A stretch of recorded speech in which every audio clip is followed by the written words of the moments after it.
Indian ബഹിരാകാശ പദ്ധതികളുടെ പിതാവ് ഡോക്ടർ വിക്രം സാരാഭായിയുടെ ഓർമ്മ ദിവസമാണെന്ന്. അദ്ദേഹത്തെ ഓർമ്മിക്കാതെ നമുക്ക് ISROയെ കുറിച്ച് ഓർമ്മിക്കാൻ കഴിയില്ല.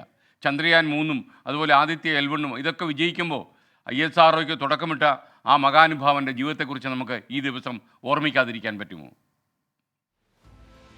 ISRO, IIM Ahmedabad, physical research laboratory, community science centre, Thiruvananthapuram VSSC, doctor Vikram Sarabhai രാജ്യത്തിനു നൽകിയ സംഭാവനകൾ വിലമതിക്കാനാകാത്തതാണ്. വിദേശ പഠനത്തിനു ശേഷം തിരിച്ചെത്തി ഇന്ത്യൻ ബഹിരാകാശ ഗവേഷണത്തിന് നാന്ദി കുറിച്ച് അഹമ്മദാബാദിൽ ഫിസിക്കൽ റിസർച്ച് ലബോറട്ടറി സ്ഥാപിച്ചാണ് തുടക്കം. 1957 ദേശീയ ബഹിരാകാശ ഗവേഷണ സമിതിക്ക് രൂപം നൽകിയപ്പോൾ ചെയർമാനായി. 1969 ISRO രൂപീകരിച്ചപ്പോൾ ആദ്യ ചെയർമാനായതും ഡോക്ടർ സാരാഭായി. ഹോമി ജെ ഭാഭയെ ഇന്ത്യയിലെത്തിച്ച് ആണവോർജ മുന്നേറ്റത്തിന് പ്രതിഭയെ കണ്ടെത്തിയതും മറ്റാരുമല്ല.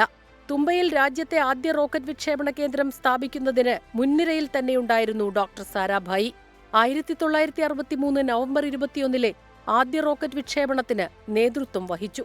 പക്ഷേ ആദ്യ കൃത്രിമ ഉപഗ്രഹം ആര്യഭട്ട ഭ്രമണപഥത്തിലെത്തുമ്പോൾ അതു കാണാൻ ഡോക്ടർ സാരാഭായി ഉണ്ടായില്ല.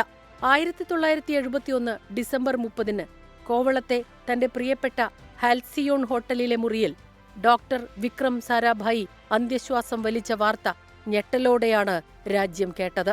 ദുരൂഹതകളേറെയുണ്ടായെങ്കിലും ആഴത്തിലുള്ള അന്വേഷണങ്ങൾ ഒന്നും നടന്നില്ല.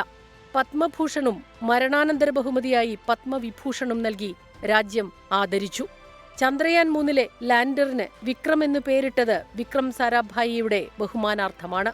പ്രശസ്ത നർത്തകിയും മലയാളിയുമായ മൃണാളിനി സാരാഭായി ആയിരുന്നു പത്നി. Research desk 24. 24 അഞ്ചിന്റെ വജ്രത്തിളക്കം.